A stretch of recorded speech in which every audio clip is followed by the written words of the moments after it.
Bab 117, tolong jangan pecat saya. Pak Yos, jangan bercanda. Tidak mungkin dia Pak Alfian. Ucap Marco penuh keyakinan. Dipikirnya Pak Yos mungkin sedang mengajaknya bercanda. Pak Yos tampak terkejut dengan ucapan anak buahnya itu. Maksud kamu apa? Dia ini suami teman lama saya, Pak.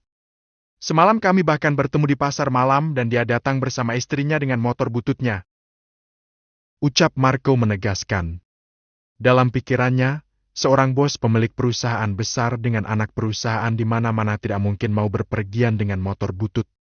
Ke pasar malam pula, yang notabene merupakan tempat hiburan untuk rakyat jelata. Pak Yos menatap Alfian dengan raut wajah penuh ketakutan. Apalagi sikap Marco sebagai bawahan benar-benar dinilai kurang sopan. Sepertinya kamu salah lihat orang, Marco. Ayolah, Pak Yos. Jangan bercanda. Marco tertawa garing. Memamerkan deretan gigi putihnya yang berbaris berantakan. Saya tidak mungkin salah orang. Dia memang benar, Pak Yos. Semalam saya memang ajak istri saya jalan-jalan keliling kota dengan motor tua dan kebetulan bertemu dengan orang ini. Sambar Alfian dengan tatapan tajam menghunus ke arah Marco.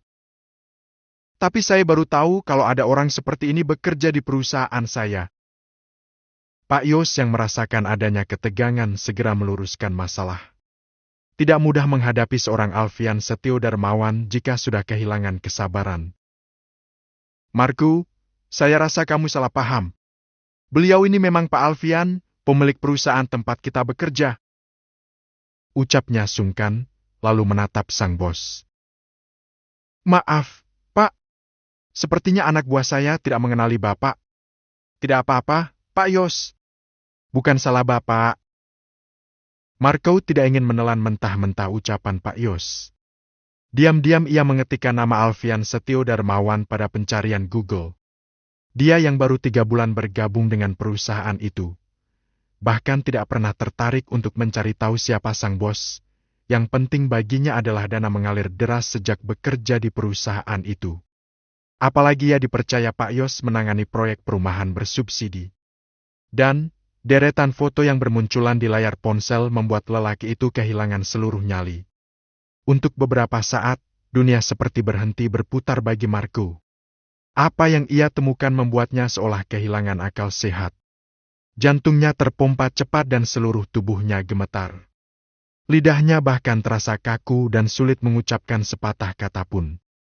Tidak pernah terlintas dalam pikirannya bahwa lelaki berpenampilan sederhana dengan motor butut yang ia rendahkan semalam adalah pemilik perusahaan tempatnya bekerja.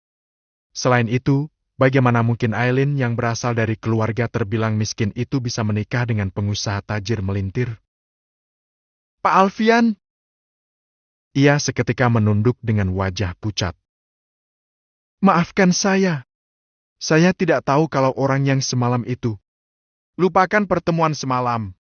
Masih ada hal lebih penting yang ingin saya bicarakan dengan kamu. Ucap Alfian. Tatapannya yang dingin dan datar membuat Marco merinding. Baik, Pak. Jawabnya dengan suara gemetar. Alfian sudah melangkah lebih dulu, sementara Pak Yos dan Marco mengikuti di belakang. Duduk di dalam sebuah ruangan, Marco belum dapat menghilangkan perasaan gugup dan takut. Ia merasa seperti tersangka dalam sebuah persidangan, dengan Alfian sebagai hakim ketua yang akan menjatuhkan hukuman mati. Sementara Pak Yos bergerak sebagai ajudan sedang mengumpulkan beberapa data dan memperlihatkan kepada sang bos. Rahang Alfian yang terlihat mengeras membuat Marco semakin gemetar. Terlihat jelas bias amarah tertahan dalam raut wajahnya. Marco, tolong jelaskan alasan kamu menggunakan bahan baku dengan kualitas yang buruk. Padahal dana yang dikeluarkan perusahaan untuk pembangunan perumahan bersubsidi itu sangat besar, dan saya rasa cukup untuk membeli bahan dengan kualitas terbaik. Ucap Pak Yos. Marco menunduk. Bola matanya berputar seolah sedang mencari sebuah alasan masuk akal. Maaf, Pak Yos. Saya memang menekan pengeluaran karena saya sesuaikan dengan harga rumah. Tidak mungkin kita menggunakan bahan berkualitas tinggi, sementara harga 1 unit rumah jauh di bawah standar. Soal untung dan rugi itu bukan urusan kamu. Itu urusan perusahaan. Tugas kamu hanya memberi yang terbaik untuk proyek yang berada di bawah pengawasan kamu. Cecar Pak Yos panjang lebar. Alfian memilih diam. Sejak tadi ia hanya mendengarkan omelan panjang Pak Yos sambil membaca data pengeluaran. Besarnya pengeluaran dan harga bahan material yang digunakan dalam pembangunan perumahan itu sangat jauh berbeda. Di sini saya melihat data pengeluaran yang tidak wajar. Ucap Alfian membuat Marco merasa lututnya gemetar. Dilihat dari jenis bahan yang kamu gunakan, tidak sebanding dengan besarnya dana yang keluar. Kalau begitu kamu larikan kemana sisa dananya? Marco tidak tahu harus memberi jawaban seperti apa. Dana perusahaan itu sebagian telah ia gunakan untuk kepentingan pribadi. Termasuk membangun usaha milik pribadi berupa beberapa wahana permainan untuk pasar malam. Saya melihat kecurangan besar-besaran di sini. Tambah Alfian. Kamu bisa membuat nama perusahaan kita jatuh dengan buruknya hasil kerja kamu. Rumah-rumah itu nantinya akan ditempati oleh keluarga menengah ke bawah. Harga satu rumah mungkin murah di mata kamu, tapi bagaimana dengan mereka? Di mana hati nurani kamu? Sebisa mungkin Alfian menekan emosi. Bisa dibilang ia sangat kecewa dengan kinerja bawahannya itu. Ini baru proyek kecil. Bagaimana nanti kalau kamu dapat proyek yang lebih besar? Saya benar-benar minta maaf, Pak. Saya kilaf. Marco merasa kehilangan muka.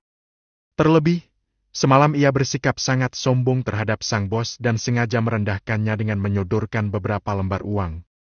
Terlebih, semalam ia dengan sengaja melewati genangan air dengan kecepatan tinggi, sehingga menyembur mengenai tubuh sang bos. Bagaimana Pak Yos? Tanya Alfian sembari melirik lelaki parubaya di hadapannya. Keputusan ada di tangan Pak Alfian sepenuhnya. Soal penanganan proyek Marco, saya ikut perintah Pak Alfian saja. Ucap Pak Yos sungkan. Bagaimanapun juga, dirinya lah yang menunjuk Marco untuk mengurus proyek perumahan itu. Marco semakin memucat. Tubuhnya telah basah oleh keringat. Tolong beri saya kesempatan. Saya akan bertanggung jawab untuk menyelesaikan proyek ini sebaik-baiknya. Mengenai dana yang saya gunakan, akan saya ganti sedikit-sedikit. Ganti sedikit-sedikit? Penyelewengan dana yang kamu lakukan ini tidak sedikit. Menyentuh angka miliaran. Protes Pak Yos. Saya tahu, Pak. Tolong jangan laporkan saya ke polisi. Saya akan bertanggung jawab dan berjanji tidak akan mengulangi kesalahan saya lagi. Ia mendongakkan kepala secara perlahan dan memberanikan diri menatap sang bos. Saya juga minta maaf yang sebesar-besarnya atas sikap arogan saya semalam. Saya benar-benar tidak mengenali Pak Alfian. Saya tidak ada masalah dengan sikap kamu semalam. Seandainya kamu jujur dan loyal terhadap perusahaan, saya pasti pertahankan. Tapi sayangnya kamu memilih memperkaya diri dan mengorbankan ratusan keluarga yang akan membeli rumah. Karena itu, saya memutuskan memberhentikan kamu mulai hari ini. Bersambung.